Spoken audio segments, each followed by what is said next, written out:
Assalamualaikum warahmatullahi wabarakatuh. Sahabatku dimanapun antum berada, khususnya teman-teman di Auto 2000 Banjarmasin, alhamdulillah kita semua pada waktu di antara zuhur dan asar ini, atau tepatnya beberapa saat setelah masuk waktu zuhur, kita bisa bersama-sama duduk cari ilmu, duduk cari ilmu, mencari kekayaan yang paling tinggi, kekayaan yang paling tinggi. Kadang-kadang definisi kekayaan itu yang kita rancu. Seringkali kita merendahkan diri kita sendiri dengan mendefinisikan kekayaan itu adalah sejumlah angka yang ada di saldo, atau ada di dompet, atau ada di tabungan, atau ada dimanapun. Kita anggap itu kekayaan. Padahal kita lihat seorang yang menghibur orang lain dengan candaannya, maka candaannya itu pun dikasih angka. Betul ya, candaannya dikasih angka. Dengan sekali dia dalam tanda kutip humor melawak, sekali dia tampil dikasih angka, misal ada yang 10 juta, ada yang 20 juta, tergantung kelasnya.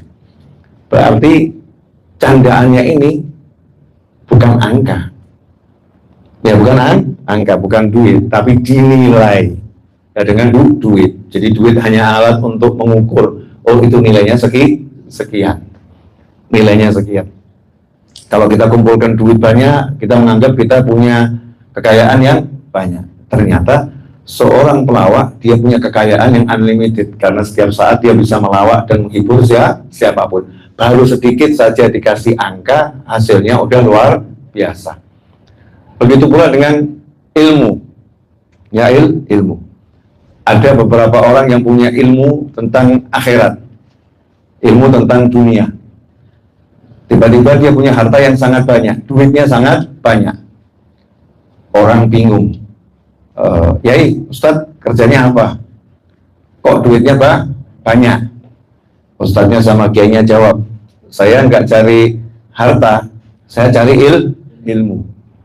Kok bisa cari ilmu duitnya banyak? Ya mohon maaf, saya konsultan orang-orang kaya. Orang-orang kaya yang pada stres konsultasinya sama saya. Nah, karena mereka duitnya banyak, mereka menganggap duit itu tidak berarti, pikiran yang tenang itu mahal, sehingga mereka memberikan hartanya yang nggak berarti itu kepada saya. Sementara buat saya ilmu itu sangat berarti. Jadi kekayaan sejati itu sebetulnya intelektual. Ilmu. Tapi ilmu yang bagaimana? Ilmu yang membawa kita bisa sampai ke surga.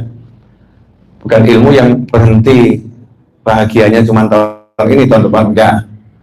Bukan ilmu yang dipakai sesaat, tapi ilmu yang bisa mengantarkan kita dimanapun dan kapanpun kita berada, kita bahagia, kita sukses.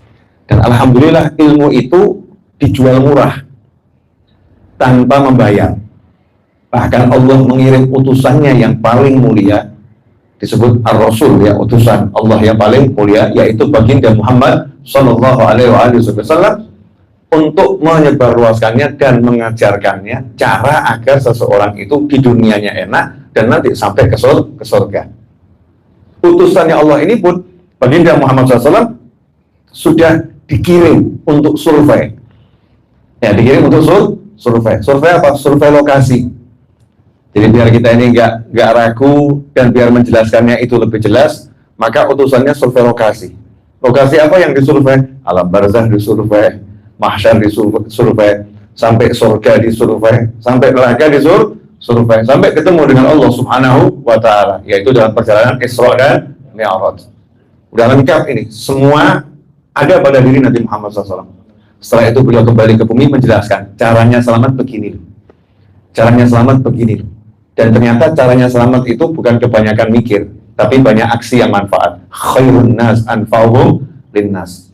Nah, modalnya apa? Modalnya ada satu kata yang itu kalau kita butuh satu kata itu, apapun yang kita punya siap dikorbankan untuk mendapatkannya, yaitu waktu. Satu kata namanya waktu.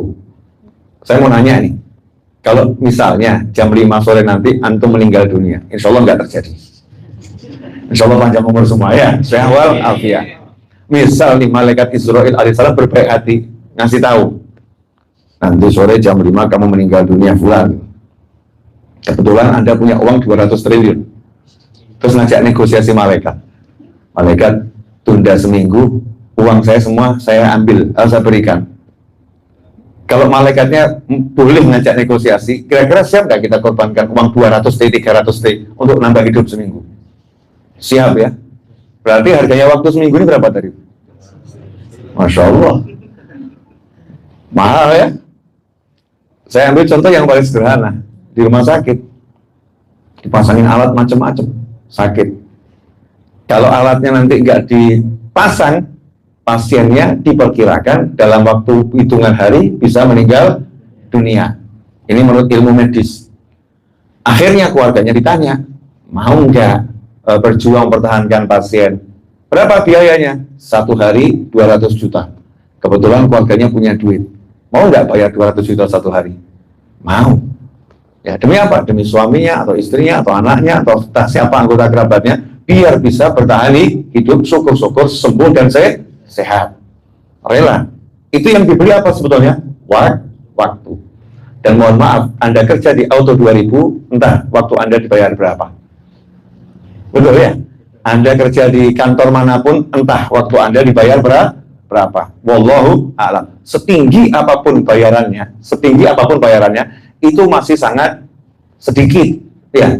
Karena nilai waktu itu luar biasa. Mau kerja dimanapun, 1 jam dibayar 2 miliar, itu sangat kecil. Karena tadi kalau sumber 200 triliun pun akan dilakukan demi hidup. Berarti nilai waktu ini nggak bisa ditukar dengan duit, nggak bisa. Maka begitu kita dalam bekerja, itu hitungannya adalah angka duit, saat itulah kita menjadi manusia yang paling merugi. Yang paling merugi. Orientasinya cuma al-furusu, wal duitu, iya, dan kawan-kawannya, rugi. Tapi beda dengan orang yang udah punya konsep gimana manfaatkan waktu. Wal asri innal insana lafi khusrin illa alladzina amanu wa amilus sholihat. Pokoknya konsepnya, kamu nggak akan rugi terhadap waktumu kalau iman dan amal soleh. Dia kerja di Auto 2000, nggak peduli gajinya berapa. Yang penting saya kerja jujur, saya berarti beriman, saya beramal soleh. Nanti Allah akan menjadikan waktu saya itu barokah. Nanti Allah akan beri saya rezeki dari arah yang nggak terduga. Karena siapa bertakwa, yaj'allahu makhraja wa yarzuqhu min haitsu la yahtasib. Saya nggak hitung-hitungan angka bukan urusan saya. Rezeki saya bukan angka ini, rezeki saya dari Allah Subhanahu wa Ta'ala. Yang penting detik demi detik saya kelola gimana caranya illal ladzina amanu wa amilus sholihat. Kecuali orang-orang yang beriman dan beramal soleh. Di sini saya gimana beriman dan beramal soleh, mulai memanage waktunya. Masya Allah. Yang lain jam istirahat sibuk, cuman mikir perut. Cuman mikir perut, bukan nggak mikir perut. Yang namanya istirahat juga mikir perut. Ya. Yang lain sibuk, cuman mikir perut di kantor-kantor yang lain. Ternyata karyawan Auto 2000 Banjarmasin lain. Jam istirahat itu makannya mulai berpikir gimana makannya berjamaah. Masya Allah. Duduk bareng, yuk sunnah Nabi nih makan berjamaah, jangan makan sendiri, bahkan comot-comotan. Kita apa daging bawa sini? Iya, mulai asik. Kita apa tempe bawa sini gitu ya. Wah, ada kekeluargaan yang luar biasa. Itu kan harganya mahal gitu. Harganya mahal, bisa menemukan rasa kekeluargaan. Setelah itu disempatkan waktunya, kalau sholat udah pasti nggak usah dibahas ya. Disempatkan waktunya 5 menit buka Al-Quran. Saya mau baca Al-Quran, walaupun cuma setengah lembar. Ya, sempatkan waktunya 10 menit saya mau tidur. Karena tidur di waktu zuhur atau sebelum zuhur itu ya, itu khairullah sesaat saja, itu disunahkan oleh Nabi Muhammad SAW. Dan itu akan menimbulkan energi yang luar biasa. Sampai di luar negeri, itu dibuat program khusus oleh beberapa perusahaan, diwajibkan semua karyawan tidur berjamaah. Nah, entah kalau di sini ya. Tidur berjamaah, disiapkan ruangan. Di luar negeri benar ini, nanti baca itu ya. Satu gedung khusus, 1 lantai untuk semua karyawan tidur. Di jam kailulah, jam duhur itu ya. Hasilnya apa? Perusahaan itu ternyata melejit pesat. Karyawannya jadi energi karena ada rahasia tidur sesaat sebelum duhur ataupun setelah duhur. Itu namanya nap sleep atau apa itu ya. Saya nggak lupa istilah Inggrisnya, saya nggak paham Inggris, taunya paham Arab titik-titik ya, kailulah gitu ya. Ya. tidur singkat itu. Oh, kemudian ternyata bisa tidur singkat, ternyata bisa sholat berjamaah, ternyata bisa baca Al-Quran, ternyata bisa makan. Berkah betul ini 1 jamnya ya, berkah luar biasa. Oh, saya akan sempatkan menyapa keluarga saya di rumah. Masya Allah, 5 menit video call. Halo, Masya Allah. Namanya misalnya Fulana, gimana kabarnya? Jangan dipanggil sayang terus, nanti nggak laku kata sayangnya nih. Fulana. Nah, besoknya tiba-tiba, sayang, ada apa mas? Tumben, kangen. Oh, lain rasanya. Di sini rasanya kurang indah tanpa menatap wajahmu, walaupun hanya sesaat. Karena yang punya wajah model begini loh. Tunjukkan wajah teman-teman yang nggak jelas itu ya. Ini kan wajahmu kan yang paling cantik. 5 menit tapi sangat berkualitas. Ternyata jam istirahat yang 1 jam itu dia kelola dengan iman dan amal soleh. Jadinya sesuatu yang luar biasa. Sehingga dia begitu mulai kerja lagi, energinya lain. Berbeda ada barokahnya. Tapi coba cek jam istirahat antum selama ini. Apakah teratur begitu? Nah, jawabannya mungkin belum. Ya mungkin belum. Kenapa? Karena kita tidak mengatur waktu kita. Manajemen waktu kita tidak kita atur. Padahal manajemen kantor ini kita atur dengan bagus, tapi untuk hidup kita sendiri kenapa tidak kita atur? Mengelola waktu. Pagi, Masya Allah, banyak orang itu kerja, semangat ke kantor luar biasa, tapi semangat sholat berjamaahnya biasa-biasa. Sehingga awal pagi dia nggak pernah sholat subuh berjamaah. Nggak bisa ke masjid, bukan jadi alasan, ya nggak usah ke masjid, jadikan rumahmu masjid. Ya, jadikan rumahmu masjid. Maksudnya berjamaah di masjid, kalau nggak bisa di luar. Istrinya diajak jamaah, anaknya diajak jamaah, yang di rumah siapapun, ada kakak, ada adik, ada orang tua, ayo berjamaah, sholat berjamaah. Setelah itu sebentar saja dikir pagi, minimal baca sholawat 10 kali di pagi hari, nanti sore baca 10 kali, 10 di pagi hari, 10 di sore hari. Hasilnya apa? Siapa baca sholawat 10 di pagi hari, 10 di sore hari, dijamin dapat syafaat. Syafaat itu artinya apa ya? Pertolongan. Dapat pertolongan dari Nabi Muhammad SAW. Nah, kalau hidupnya ditolong Nabi, kira-kira susah atau nggak susah? Nggak susah. Selalu ada pertolongan di antara pagi dan sore. Ya, contohnya saya hari ini. Boleh ya? Contoh saya hari ini. Ini ajib betul. Saya udah niatin dari kemarin. Ada janjian? Nggak ada kan? Niat saya cuma satu, menyenangkan beliau. Dan saya suka ilmu, dan beliau suka ilmu. Sampai kapan ini? Besok aja berpengajian. Besok, sedikit orang, nggak butuh orang banyak. Ini kan subscriber 911.000 kan lumayan. Mungkin udah naik. Ya mungkin udah naik. Jadi nggak butuh orang banyak. Sendiri pun akan jadi banyak. Belum lagi di sini jin-jin, malaikat-malaikat, arwah kaum muslimin yang ikut ini cari ilmu. Kita nggak ngerti. Kita di sini ini yang live streaming bukan cuma YouTube. Ya alam barzah juga live streaming. Alamnya aulia juga live streaming. Yang dengarkan bukan cuma di sini. Minal masyriq ilal maghrib. Telinganya orang-orang soleh itu menjangkaunya jauh. Telinganya jin aja bisa jauh, apalagi telinganya orang-orang soleh. Sebagaimana dikatakan oleh Allah Ta'ala dalam hadis qudsi, aku akan menjadi tangannya, dengan itu dia memegang, dan seterusnya dan seterusnya. Beda nih telinga kalau ya sudah manusianya berubah mengikuti aturannya Allah Subhanahu wa Ta'ala. Saya bilang sama beliau, siap besok insya Allah. Maka pagi-pagi kemarin saya udah ngomong sama teman saya besok pagi mau sarapan di rumahmu. Ditanya kapan, Beb? Besok pagi aja sarapannya di rumahmu. Insya Allah, siapin ya sarapan. Jam 7 pagi udah saya kirim voice. Assalamualaikum, Masya Allah, kami fuqara wal masakin, kelaparan, butuh makan. Please help me. Padahal saya di hotel ada sarapan gitu ya. Ada sarapan, cuman saya pengen ngerjain teman saya, biar seneng gitu. Sudah siap, Beb? Wah, meluncur bentar lagi. Ya, meluncur mau naik apa nih? Mobil nggak ada di Banjarmasin, nggak ada mobil di Martapura. Udah, saya bilang sama Zaki itu, akhirnya Zaki dari Bandung itu, orang Banjar tapi di Bandung. Ya, namanya apa? Banjar, Bandung ya. Hah? Kalau Solo itu pada di Jawa Tengah Banjar Solo atau Jarwo, Banjar Jowo. Nah, itu apa itu? Masuk Dungwo gitu. Ya, tidak bisa juga ya, Dungjar gitu ya, kurang enak ya. Istilahnya apa? Silahkan dibuat. Nah, akhirnya Zaki coba pakai Grab. Ini alamatnya di sini. Turun ke bawah. Udah saya duduk sebentar cari Grab. Ternyata GM-nya Davam Hotel lihat saya, mau kemana, Beb? Mau check out pagi, mau tempatnya teman. Ada mobil, itu bagi urusan Grab. mobil banyak di sini, ada taksi dan lain sebagainya. Saya kan orang kaya, mobilnya banyak. Kan Grab itu tinggal pilih kan jumlahnya unlimited, betul ya? Iya, nggak kurang-kurang mau mobil.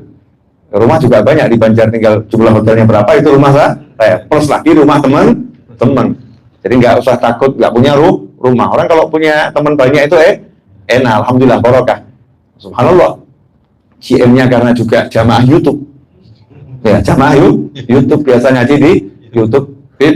Biar kami siapkan saja mobil dari hotel. Oh, alhamdulillah. Itu yang kami harapkan gitu ya. Ya jangan sok gengsian kalau ada rezeki dari Allah ya langsung disambut. Kadang orang tuh dikasih rezeki pakai gengsi. Oh, nggak minta kok dikasih ya, jangan nolak. Begitu ajaran Nabi Muhammad SAW. Kalau butuh ya kamu manfaatkan, nggak butuh ya nanti serahkan orang yang membutuhkan. Udah. Dalam kondisi nunggu mobil disiapkan, subhanallah. Ada, saya punya murid, almarhum meninggal kurang lebih 6 bulan yang lalu. Nah, sejak beliau meninggal, Pak Syamsul Hadi, dosen di Jogja, beliau meninggal, itu istri dan anak-anaknya belum ke majelis lagi. Ini sahabat dan murid saya. Ya, belum ke majelis lagi. Kenapa? Karena istrinya nggak kuat masuk majelis saya, teringat suaminya. Ya, setiap sudut di majelis itu mengingatkan pada suaminya. Jadi hatinya itu masih belum mampu gitu. Jogja itu. Nah, kok subhanallah tiba-tiba tadi ada di hotel. Habib langsung nangis. Ya langsung nangis. Ya Allah, disuruh nggak kuat mau ketemu, dipaksa sama Allah ketemu di sini. Dijanjikan sama langit ketemu di hotel di Banjarmasin, di Martapura. Subhanallah, akhirnya di Jumat bawa anak-anaknya hadir majelis, siap insya Allah. Udah, naiklah kita mau mobil ya, naik mobil. Ini kan berkah atau nggak berkah? Berkah. Ternyata saya nggak sempat pinjem mobil, nggak cari mobil, sama Allah dipinjemin mobil gratis. Sampai rumah teman saya, tadinya cuma pengen ngicipin roti jaring sedikit, ternyata roti jaring itu dia menjaring kawan-kawannya. Oh iya betul, roti jaring itu menjaring kawannya. Tiba-tiba ada sop, ada macam-macam, ada saya minta roti jaring, tapi ternyata roti jaring ini dikirim sama Allah, jaring kawan-kawanmu. Maka makanan yang lain pun muncul, subhanallah. Setelah itu saya mau ke auto 2000 gitu kan ya. Saya istirahat di rumah teman saya janjikan hari ini di rumah kamu gitu. Nah, di rumah teman saya. Nanti mau naik apa gitu. Tiba-tiba Zaki bilang, "Beb, udah dikasih kunci mobil." Masya Allah, kuncinya udah dikasih kan. Berarti mobilnya juga dipinjamkan maksudnya. Mobilnya dipinjamkan. Udah saya setir sendiri ke sini. Sampai di sini ya, saya duduk nggak mikir dapat kopi, dapat air. Subhanallah, belum ngomong kopi disiapkan. Yang lain nggak dapat, sorry bro ya. Cuman kami berdua ini memang ada perbedaan di antara kita. Paham ya? Nah, ternyata Allah nolong saya. Kenapa? Tadi pagi saya baca sholawat 10 kali. Baca sholawat pagi nggak tertinggalkan insya Allah. Pagi sholawat 10 kali, nanti sore sholawat 10 kali, dikunci 10-10, di antara dua ini dijamin, ditolong oleh Nabi Muhammad SAW. Syafaat dunia sebelum akhirat. Enak atau nggak enak? Enak, tapi memanage waktu sesaat ini loh, pagi, sempatkan zikir, sempatkan duduk, sempatkan sholawat, sempatkan baca zikir pagi. Kok beratnya luar biasa. Kita sibuk dengan yang lain, cek WA yang nggak ada manfaatnya, pesan masuk dari siapa, ini yang belum dijawab siapa, ini begini. Ruwetnya luar biasa, sampai jarinya pegel gitu ya. Padahal semua pada nagih utang, belum kamu bayar ya, belum bayar gitu ya. Sudah dilihat semuanya beritanya nggak enak kan hati ya, itu dilihat ya Pak pagi, lihatnya nanti saja ya. Kalau udah kenyang, pikiran udah tenang, silahkan kamu akan aku hadapi nanti saja. Ini pagi berangkat ke kantor misalnya. Ya, sampai di kantor minta izin sama beliau nih. Kalau waktunya luang, minta izin 5-10 menit untuk sholat duha. Jangan kemudian mencuri waktu, nggak boleh. Karena jam 8 ke atas sudah jam kan kantor, kecuali datangnya sebelum jam 8. Masya Allah, sebelum jam 8 masih belum waktunya mulai kerja misalnya ya. Oh, masuk kantor, biar kantornya barokah. Masya Allah, gelar sejadah. Nggak di musola, kejauhan musolanya ya. Di depan situ kan masih tutupan tuh ya. Gelar sejadah samping mobil. Kan antum semua ini jualan mobil, tapi belum punya mobilnya. Betul kan ya? Itu yang mahal-mahal tuh, belum kan? Sampingnya mobil, Allahu Akbar, salat hajat sekalian. Allahumma, ya Allah, ini ya Allah. Tiap hari langsung didikiri, disolawati ya, ditirakati, dihajati. Masa nggak dapat ya? Insya Allah akan dapat ya, entah kapan ya, tapi insya Allah dapat. Ini salah satu contoh memanage waktu dalam kita bekerja. bekerja. Ternyata kalau kita manage, semua waktu itu ibadah. Sehingga angka yang dikasih perusahaan itu nggak penting buat kita. Aku udah bahagia kok. Itu udah cukup. Kadang-kadang saya tuh heran. Mau kemana Pak? Eropa. Ngapain? Cari kebahagiaan. Ya Allah. Cari bahagia kok sampai Eropa. Kan ya mending jadi orang gila. Orang gila tuh nggak butuh kemana-mana sudah bahagia. Nah, kok yang waras disuruh bahagia di tempat saja tidak bisa. Berarti tingkat kepandaiannya mengelola diri agar bahagia lebih hebat orang. Bukan saya ngomong ya. Bukan saya ngomong. Saya gini aja bahagia. Nggak butuh kemana-mana. Dimanapun, di rumah, di kamar, di kursi, beda dimanapun saya bahagia. Tadi pagi saya ngomong tuh, ya, dapat ilmu baru. Masya Allah. Menariknya ya, jadi kalau ada orang stres, nangis itu tingkatannya stres, bukan gila. Orang gila nggak sempat nangis. Ya, orang gila itu nggak sempat nangis. Orang gila itu adanya apa? Ketawa-ketawa sendiri. Diem, nanti ketawa sendiri. Jadi kalau udah diem, ketawa sendiri, bilang gila. Betul ya? Nah, orang gila begitu. Artinya apa? Orang gila itu kan akalnya dicabut ya. Kemampuan berpikirnya dicabut. Kemampuan berpikirnya dicabut, tapi kebahagiaannya nggak dicabut sama Allah Ta'ala. Kebahagiaannya nggak dicabut, tetap dibuat bahagia. Nah, kita ini waras, akalnya ada. Nah, kok bahagia nggak bisa? Aneh atau nggak aneh? Wah, aneh. Ya, saya sampaikan tadi pagi teman saya motornya hilang di Jawa Timur sana. WA, Bib, motor saya hilang, dicuri. Terus saya habis itu jawabnya di ceramah. Teman saya di sana motornya hilang. Dengarkan. Itu malingnya bahagia. Betul ya? Malingnya itu yang nyuri motor bahagia. Kok kamu sedih? Kan bodohnya luar biasa. Bingung kan orang. Tapi kehilangan motor kan ya memang menyedihkan. Nah, itulah hebatnya malingnya. Malingnya bisa mencuri motormu dan juga mencuri kebahagiaanmu. Rugi atau nggak rugi? Rugi. Mestinya, maling, kamu bahagia, aku juga akan bahagia. Masya Allah, aku nggak akan sedih karena kamu. Sorry bro, gitu kan ya.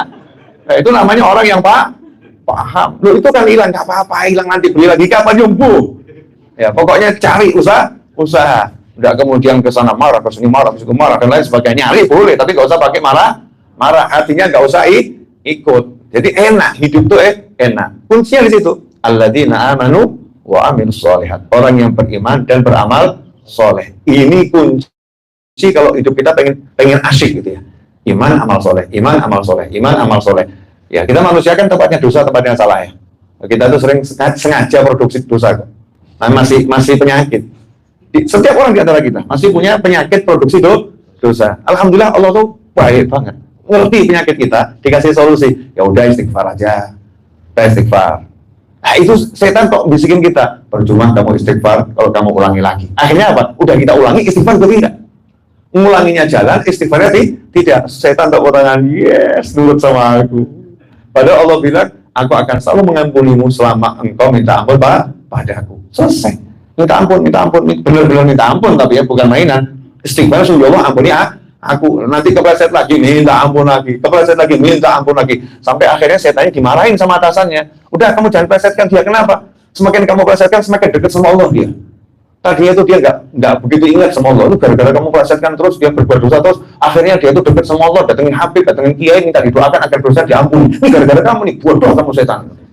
Setannya dimarahin atasannya nih. Masya Allah. Akhirnya setan berhenti menggoda dia. Cara godanya ganti model lain lagi. Nah, itu kalau kita udah paham cara mengelola hidup. Hidup nih iman, amal, soleh. Enak kok. Saya biasakan di rumah setiap Jumat sama teman-teman saya. Itu makan nggak pakai piring. Nggak pakai sendok, nggak pakai garpu, ya. Nggak pakai mangkok, nggak pakai apa. Cuman plastik itu saya ke gelar nasi tumpek, sini masakan tumpek, ayo kita makan. Masing-masing ngambil jatahnya sendiri saat cowok sana kan areanya sendiri. Itu manfaatnya apa? Satu barokah, yang kedua tidak ketahuan yang makannya banyak. Kalau dipiringin kelihatan ya, nggak ketahuan. Dia lagi, nggak ketahuan. Yang diet gagal diet, saudara-saudara, nggak bisa. Dan makanan itu rasanya enaknya luar biasa. Saya bilang, begini aja kita bahagia kok. Enak. Ini iman dan amal soleh enak. Nah, ngapain nunggu bahagia nanti saya bahagia? Kalau di auto 2000, saya udah menduduki dudukan sebagai beliau apa nih? Dudukan kepala cabang. Saya baru akan bahagia. Tapi kalau begini saya belum bahagia, rugi. Kamu jadilah montir yang tidur di bawah sana. Nanti kalau kepala cabang nanya, kok kamu tidur di situ? Ya nanti kalau dari sini kerja yang keras, ya nanti jadi seperti saya. Jawab, Pak, kok repot amat sih Pak? Ya, kesian deh lupa mau tidur enak aja nunggu jadi kepala cabang. Kelamaan Pak, saya mau tidur sekarang pun enak kan gitu ya. Nggak usah nunggu jadi sesuatu untuk tidur enak. Nggak usah nunggu jadi sesuatu untuk tertawa bahagia. Nggak usah nunggu jadi sesuatu untuk kita merasakan nikmat ketika makan dan minum. Sungguh orang yang kurang pinter atau sangat kurang pinter atau bahkan tidak pinter ya. Mau nyebut kata itu kok nggak enak saya. Ya kok nggak enak. Nah, untuk ketawa, untuk tidur, untuk menikmati, ya dia nunggu nanti kalau punya ini. Nanti kalau punya ini. Makanya saya katakan, orang yang membuat daftar kebahagiaan, lagi membuat daftar ketidakbahagiaan. Saya akan bahagia nanti kalau saya menikah dengan dia. Nggak bisa menikah dengan dia, berarti dia tidak bahagia. Betul ya? Makanya pria yang pintar adalah, saya akan bahagia kapanpun dan dimanapun berada saat saya taat pada Allah Ta'ala. Keren, nikah nggak nikah bahagia. Kamu bujangan, sedih kamu. Sorry bro, bahagia bro. Kenapa? Ngucap alhamdulillah aku bahagia. Nggak kayak kamu. Bahagianya nunggu nikah. Setelah nikah tetap tidak bahagia. Kasihan deh lu. Pede. Allahumma ja'al fi ta'atika farahi wa sururi. Ya Allah jadikan bahagiaku, senangku dalam taat padamu. Makanya orang udah paham ini tuh bahagia mudah duduk ini bahagia. Minum baca bismillah bahagia. Tidur baca bismika Allahumma bismika amut bahagia. Bangun ucap alhamdulillah bahagia. Jadi nggak sempat yang namanya sedih itu mampir. Allah katakan, ala inna awliya Allah la khaufun alaihim wa lahum yahzanun. Para wali Allah itu la yahzanun, nggak bersedih. Bahagia terus. Makanya orang yang sedih dilarang masuk surga. Serius. Nanti ada sensor tuh. Sedih, tertolak. By sistem. Ya, wajah-wajah cemberut tertolak by sistem. Ini wajah yang sumringah ini sistemnya manggil. Kamu sini. Ayo masuk. Masuk surga. Nah, ada di surga cemberut. Ada enggak? Tidak ada. Jadi default cemberut itu, jangan default wajah saya cemberut, tidak ada. Bayi ada lahir cemberut. Semua wajahnya menyenangkan. Nangisnya bayi itu gimana? Menyenangkan. Ya, kadang-kadang ketawa kita masih cemberut loh. Tidak jelas. Ya, tertawalah yang lepas, ya, yang sesuai syariat. Kalau sesekali terbahak-bahak langsung istighfar. Tapi tunjukkan hati kita bahagia. Karena ciri-ciri penghuni surga adalah wajahnya berseri-seri. Itu namanya amal soleh. Amal soleh itu bukan hanya sholat fardu, bukan hanya sholat sunnah, bukan hanya qiraatul Quran, bukan hanya zikir. Membuat wajah berseri-seri itu amal soleh yang luar biasa. Saya lagi kampanye kalau nanti saya jadi presiden tahun 5000 Masehi. Sebentar kan 2024 ya. Mohon maaf saya tidak akan mencalonkan diri di sana. 2024 saya tidak akan mencalonkan diri. Ya nanti aja tahun 5000 Masehi. Karena saya paham saya belum punya kekuatan, jadi saya tunggu butuh waktu 3000 tahun kurang lebih untuk menyusun kekuatan agar nanti saya menjadi seorang yang akan dipilih. Nah programnya saya omongkan dari sekarang. Program saya nanti kalau jadi presiden tahun 5000 Masehi, saya akan satu undang-undang. Kalau di area publik ada orang menampilkan wajah cemberut dan terbukti tertangkap kamera, denda 5 juta rupiah. Ya, kenapa? Karena wajahnya sudah merusak kenyamanan publik. Wajah cemberut tidak layak ditampilkan di masyarakat, tampilkan di kamarmu sendiri. Istrinya di rumah buat peraturan. Wajah cemberut keluar kamar, segera keluar dari rumah. Masya Allah, keluar dari rumah ditangkap sama polisi. Denda 5 juta rupiah. Sehingga wajah cemberut tidak boleh tinggal di Indonesia. Masya Allah, itu nanti saya presidennya program begitu. Sehingga semua orang masuk Indonesia itu langsung senyum semua. Ya, Indonesia tersenyum. 5000 Masehi, program Habib Novel Alaih terus. Boleh enggak kita mengajukan program begitu? Boleh, tapi nggak dipilih. Kebanyakan denda sama masa, bahkan nggak dipilih. Maksudnya apa ini? Kadang kita kan merokok itu mengganggu kenyamanan publik, betul ya? Denda merokok, dilarang merokok. Ini wajah cemberut, ini sangat mengganggu kenyamanan publik. Kalau wajah berseri-seri kan menyebabkan area publik itu menjadi indah. Makanya CS, lihat di depan tuh CS, customer service. Kalau cemberut dipecat sama beliau. Udah sana pindah belakang nyapu saja, jangan jadi CS. Dari belakang dipecat sama teman-temannya. Udah capek saya ini, bengkel kamunya, aku masih cemberut-cemberut. Udah sana keluar dari kantor aja sekalian. Ganggu aja di wajahmu. Tapi CS itu syaratnya dicaci, dimaki dia. Oh iya Pak, maafkan kami ya. Kami akan berikan pelayanan lebih baik lagi ya. Mohon maaf ya. Mohon maaf kami habis itu. Harus senyum itu, harus senyum. Pernah ikut lomba CS nggak? CS itu kan pernah dilombakan ya, CS yang terbaik di kantor ini satu. Itu nanti salah satu cara ngetesnya ada yang nyamar jadi customer service datang kantor marah-marah gebrak meja. tidak benar ini. Kalau cemberut gagal itu langsung, nggak juara. Dan ada apa? Juara dia.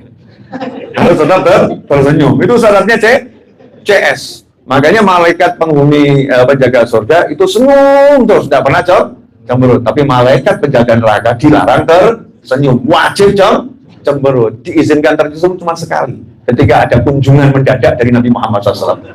Ya, ada sidak dari Rasulullah SAW ketika Isra dan Mi'raj. Rasulullah sidak ke sana, malaikatnya defaultnya itu harus cemberut tuh, sipir neraka kok.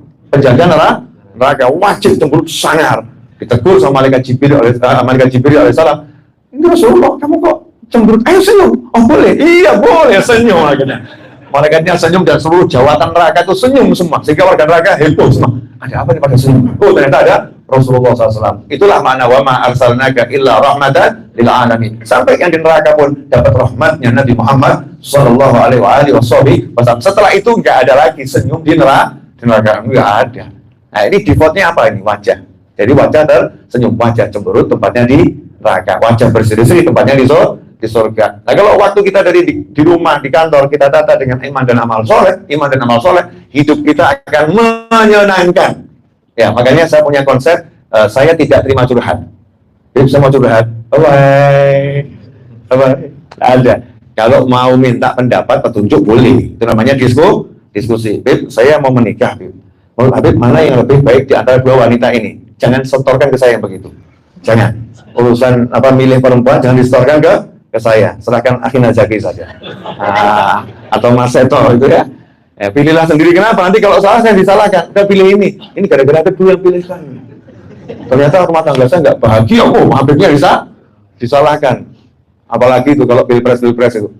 Habib nanti milih siapa? Saja pilihanku hanya aku dan Tuhanku yang tahu. Ya, nanti dipilih suara aku akan pilih nanti.